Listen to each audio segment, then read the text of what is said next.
Police বাদী হয়ে মামলা করত, 10 জনের নাম দিত আর 50 জন দিয়ে দিত বেনামি। এখন কিন্তু পুলিশ কোনো মামলা করছে না, এই মামলাটা কিন্তু করতেছে সাধারণ পাবলিক।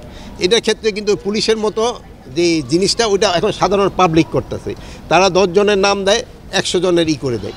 এই জন্য আমাদের এটা ইনভেস্টিগেশন হবে, ইনভেস্টিগেশনে যে দোষী সাব্যস্ত হবে তার ক্ষেত্রে অ্যাকশন নেওয়া হবে। এটা তো আপনারা আমাকে থেকে আরও সে জার্নালিজমে আপনারা আমাকে একটা খবর দেন, আমরা তাকে গ্রেপ্তার করি। আপনারা এগুলো বহু লোক আছে, আমাদের দায়িত্ব তাদের গ্রেপ্তার করা, আপনাদের দায়িত্ব আমাদের ইনফরমেশন দেওয়া। আমরা গোয়েন্দা সংস্থা কাজ করছে, আপনারাও তো অনেক সময় জার্নালিজম করেন না, ওই যে এটা কী বলে জানি ইনভেস্টিগেশন জার্নালিজম, ওটাও করবেন। আপনারও জানলে তাদের কাউকে ছাড়া হবে না, জানলে কেউ ছাড়া পাবে না।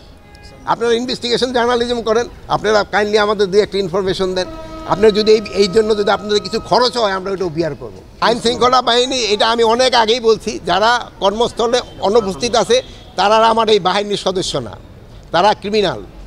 তাদের যে কোনো জায়গায় পাওয়া যাবে আমরা ধরে দিবে, আপনারাও তাকে ধরে দিয়ে।